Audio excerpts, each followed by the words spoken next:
नमस्कार दोस्तों, कैसे हैं आप सब। आप सभी का स्वागत है आपके अपने YouTube चैनल पर। और आज की हमारी कहानी शुरू करने से पहले जो भी चैनल पर पहली बार आए हैं या जिसने भी अभी तक चैनल को सब्सक्राइब नहीं किया है तो जल्दी से जाकर चैनल को सब्सक्राइब करें और घंटी का बटन दबाकर ऑल का आइकन जरूर प्रेस कर लें ताकि हमारी कहानियों की नोटिफिकेशन आप तक सबसे पहले पहुँचती रहे और आप हमारी कहानियों का आनंद उठाते रहें। तो दोस्तों, अगर आपको हमारी कहानियाँ अच्छी लगती हैं, लाइक शेयर और कमेंट्स करना ना भूलें ताकि हमारा भी हौसला बढ़ता रहे और हम आपके लिए ऐसी ही नई नई कहानियाँ लेकर आते रहें। तो चलिए शुरू करते हैं आज की एक और बेहतरीन कहानी।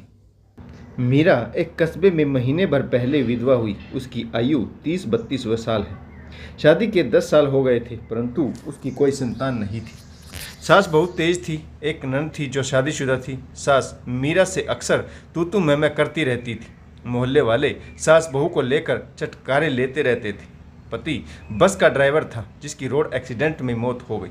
फिर क्या था, अब तो सास को मीरा फूटी आँख न सुहाती। तरह तरह के विभूषणों से बहू नवाजी जाने लगी। करमजली, डायन, अपने पति को खाकर चैन पड़ गया सीने में, कुलक्षणी और भी न जाने क्या क्या। अब यह तो भगवान ही जाने कि क्या क्या उसके कुलक्षण थे।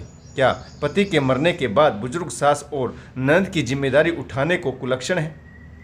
मीरा चाहती तो दूसरा विवाह कर सकती थी। अभी उसकी उम्र भी ज़्यादा नहीं थी, लेकिन उसने बुजुर्ग सास का सहारा बनना ज़्यादा बेहतर समझा। बेटा तो यह दुनिया छोड़कर जा ही चुका है।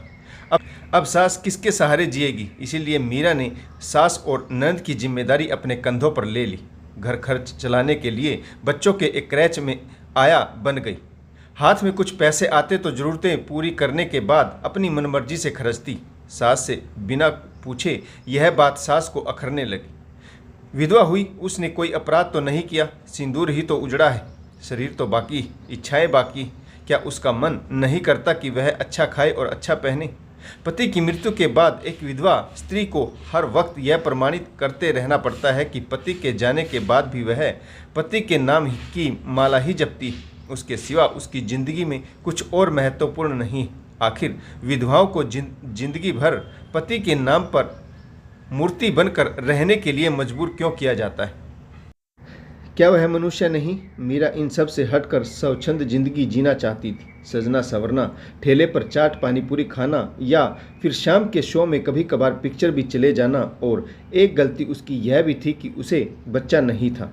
चाहे पति पत्नी दोनों में से किसी में भी कमी हो, बच्चा ना हुआ तो हो गई औरत कुलक्षणी।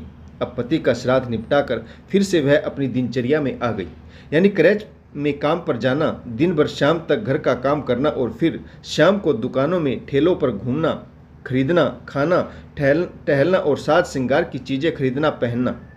मगर उसे न घर में चैन था न बाहर। टोकने वाले टोकते या उसकी छींछी करते तो वह बिफर पड़ती। क्या किसी के खसम का खा रही हूँ मैं? अपना कमाती हूँ, दिन भर घर बाहर खटती हूँ, बुढ़िया को बैठकर खिलाती हूँ, फिर मैं क्यों ना पहनूँ? पति था भी कौन सा सुख चैन था मुझे? 4-6 महीने में घर आकर 5,000 रुपये हाथ पर रख जाता तो अगले 3-4 महीने फिर खबर ही नहीं लेता। वह न जाने कहाँ कहाँ मुंह मार चुका था। मैंने तो कई बार स्वयं पकड़ा है उसे। तो अब उसके लिए रोने बैठी रहूं? खाने को कहाँ से आएगा? घर बैठूंगी भी तो लोग बातें बनाएंगे। कमा कर खाती हूँ तो भी नहीं जीने देते। लोगों को उसकी ज़बान पर बड़ा ताज्जुब होता है। विधवा होकर इतनी ज़बान चलाती है। सभी उसकी सास के सामने आग में और घी डालकर बातें परोस जाते। लेकिन सोचा जाए तो मीरा गलत भी कहाँ है।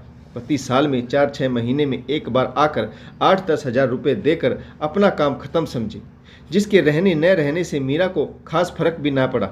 उसके चले जाने से वह अपनी जिंदगी को मातम का काला साया बनाकर खाना, पहनना, घूमना सब छोड़ दे। क्या समाज इसके लिए उसे सर्टिफिकेट देगा या उसे पद्म भूषण की उपाधि मिलेगी या उसका मरा हुआ पति जीवित हो जाएगा? मीरा को पार्लर जाने और सजने संवरने का बहुत शौक था। एक बार ननद अपने मायके आई हुई थी। मीरा ने दिल खोलकर ननद को शॉपिंग कराई। मीरा ने अपने लिए भी एक जरीदार घोटाल पट्टी वाला सूट ले लिया। सूट की चमक देखकर ननद के माथे पर बल पड़ गए, लेकिन वह चुप रही। फिर अगले दिन ननद को पार्लर जाना था। मीरा ने कहा, दीदी मैं भी आपके साथ पार्लर चलूँगी। बहुत दिन हो गए हैं, मेरी आईब्रोज बेढंग हो चुकी है, फेशियल भी कराना है। सास सुनक कर बोली, तू फेशियल करा कर कहाँ जाएगी? किसे दिखाएगी? पहले ही मोहल्ले में क्या कम बदनामी कर रखी है या फिर कोई और मर्द ढूंढ लिया है? आज मीरा से रहा नहीं गया। कमा कर लाती हूँ तब तो कोई नहीं पूछता कि कहाँ से आता है। नंद को महंगी शॉपिंग कराई तब तो किसी ने नहीं पूछा कि पैसे कहाँ से आए। आज बारी जब अपने ऊपर खर्च करने की है तो सभी हिसाब ले रहे हैं। मीरा गुस्से में भरकर बोली, माँ जी विधवा हुई हूँ लेकिन शरीर से जिंदा हूँ।